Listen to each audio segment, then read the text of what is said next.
The Animal Crossing series is no stranger to spin-off games, with each game having its own unique gameplay, content, and interesting quirks to talk about.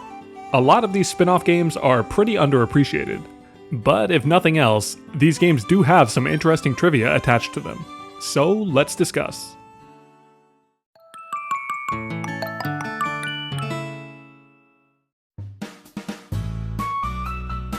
Let's begin with the spin-off that started it all. The Animal Crossing DSi Calculator. For some reason, Nintendo developed an Animal Crossing themed calculator for use solely on the DSi, and released it as a DSiWare exclusive in 2009. If we open up this app, we can see it's, well, a pretty normal calculator. You type in simplistic equations and get back simplistic answers. But if the answer to your equation results in a number composed of all of the same digit, Tom Nook will pop up as an Easter egg. And if we're feeling a little crazy, you can even type in an equation that results in sequential numbers to get some flowers to pop up. One of the cooler functions of this app is that it also comes with a built-in unit converter. With this, you can even convert human ages to different animal types. Pretty cool feature, but not sure how much use this gets. Despite it clearly just being a fun little app, IGN still reviewed this game and rated it a 6 out of 10. Further, long before Nintendo dipped their toes in the clock market with Alarmo, they released the Animal Crossing Clock app alongside their revolutionary calculator.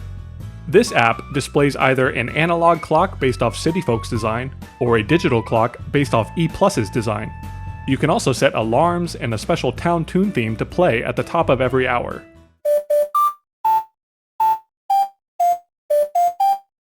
But you need the app open at all times to even hear it.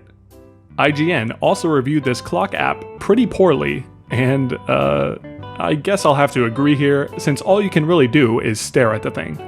While we're talking about Animal Crossing related apps, I want to quickly touch on Pocket Camp.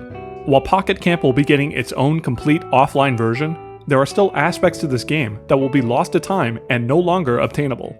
Pocket Camp has had several collaborations over the years, including those with Mario, Splatoon, Pokemon, and Sanrio. While you will be able to transfer the items and characters from these events over to the complete version, these event items are now confirmed to never return in the complete version.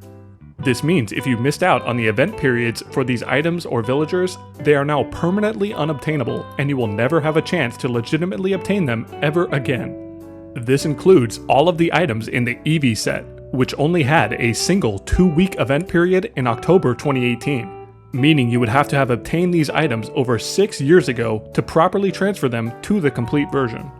Also, you may have noticed me using this tablet to record footage for Pocket Camp here, and I'd like to thank REDMAGIC for sponsoring and sending this tablet over for this video. The REDMAGIC Nova is one of the first real gaming tablets I've ever gotten my hands on, and I have to say, I'm pretty impressed with the thing. Right off the bat, you can tell this thing is powerful, with an actual dedicated cooling system and PC-level cooling pipes directly apparent on the back of the system. In terms of display, this thing also boasts a 16x10 2.8K display resolution. However, the real kicker for me is the ability to set the refresh rate to 144Hz, which is an option I rarely see in tablets at this price point. I've never been too big into mobile gaming with the typical lag and overheating issues, but the REDMAGIC Nova absolutely crushed every game I threw at it. Of course, it can handle most of the Nintendo games I play with a beautiful display and resolution, which will be awesome for traveling. However, more intensive games like Teamfight Tactics or Genshin Impact also play like a dream, all thanks to its included chip, which is the top-performing Snapdragon 8 Generation 3 leading version. At a $499 price point, the Nova tablet is actually a pretty insane deal for the specs you're getting, and much cheaper than equivalent competitors. If you're interested in the Nova gaming tablet, then feel free to check out the link in the description, and thanks again to REDMAGIC for sponsoring this video. Now, let's finally talk about the first true spin-off of Animal Crossing. Released in 2015, Happy Home Designer used a lot of assets from New Leaf to refocus the traditional Animal Crossing gameplay on interior designing. While Happy Home Designer is more well received these days, the game actually got pretty mixed reviews on release, with many criticizing the unrewarding gameplay and sharing concerns about the series' future direction. This became such a concern that the game's producer, Aya Kyogoku, had to come out and directly clarify that this was a spin-off game and did not define the series' direction for the future. In terms of oddities, there are a few quirks to this game that I found interesting, mostly relating to lore and leftover content. There are of course several leftover dummy textures found in the game's files, many of which are carried over from New Leaf. However, somewhat interestingly, there are several environment textures and strings localized in Korean, even though Happy Home Designer was never released in South Korea. These are not leftovers from New Leaf either, but are instead brand new textures, meaning Nintendo likely planned for a South Korean release before canceling it late into development. There are also some Isabelle dialogue lines in the North American game that give further insight into her character. Happy Home Designer reveals that she and her brother Digby spent their childhood as pups living in a cardboard box. Digby also mentions that Isabelle is extremely smart and graduated with degrees in engineering from 19 different universities. No wonder Animal Crossing got their programming together by the time New Leaf introduced her. Isabelle also mentions that her previous mayor left for over 2 years and states that she comes from the town of... This town name seems like a placeholder oversight that was just left in the game, but I'm actually not sure. I tried to find the Japanese equivalent of this dialogue to see if it was just some silly joke or something, but I couldn't seem to find any references to this dialogue in the Japanese version. Next, let's dust off the old Wii U and talk about the Plaza app. Animal Crossing Plaza was a downloadable app that mimicked the Wii U's home screen, but instead of Mii characters, it was filled with Animal Crossing villagers. This was a pretty exciting announcement at the time, because every single one of New Leaf's 385 characters were ported over to this app to be rendered in HD for the first time. This gave fans a lot of hope that a true mainline Animal Crossing Wii U entry was in the works, and that this Plaza app was just Nintendo's way of testing visuals. But I guess we were a little naive. Anyways, this Plaza app was just a fun way for Animal Crossing fans to post their thoughts and cool drawings as a community, although there were some occasional item distributions that could be sent to New Leaf. Throughout the app's lifespan, Nintendo held 14 character polls each month asking various questions like who would you want as a roommate and who was most likely to win a marathon. Despite being able to vote for all 385 characters, Isabelle absolutely dominated every single poll and remained undefeated in first place for the entire app's lifespan. And when I say Isabelle dominated, it really wasn't even close. Anyways, Nintendo shut down Animal Crossing Plaza's service after just 1 year and delisted it from the eShop, which means the Wii U has no more Animal Crossing games to talk about.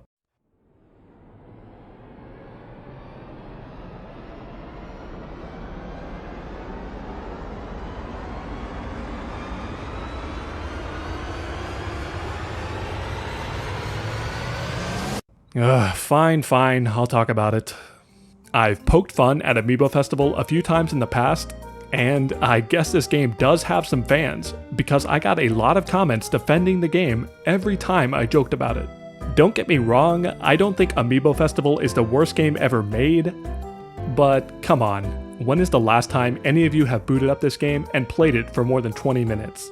You know something went wrong when a calculator and a clock app are rated higher than this game.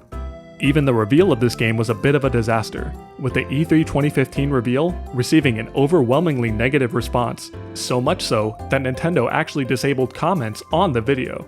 Unfortunately, many people agree that the gameplay of Amiibo Festival is pretty bare bones and compare it as a worse, watered-down Mario Party. Speaking of Mario Party, if we look in the game's files, there are several debug screenshots at various stages of development that signify that the game is built with Mario Party 10's engine.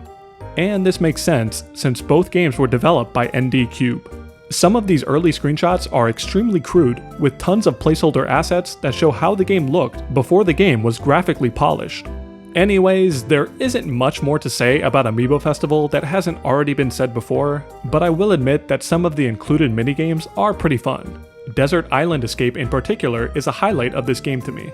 Nintendo also knew this minigame was pretty fun, and added Desert Island Escape as a playable minigame in the Welcome Amiibo update to New Leaf. You even access this game by interacting with the Wii U furniture item, which is a neat homage to interacting with the NES items in the original game.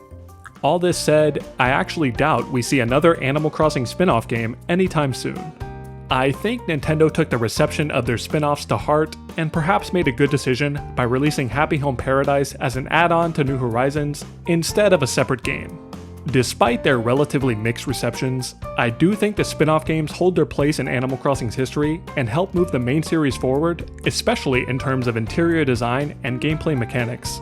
Either way, I hope you enjoyed our little discussion on some of these unappreciated games, and thanks for sticking around and watching.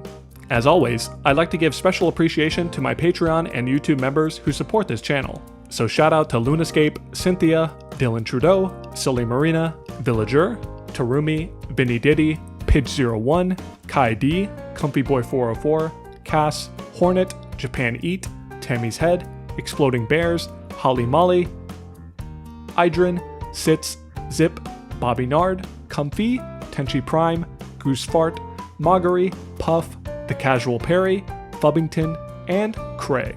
And again, thank you all for sticking around and watching. Until next time.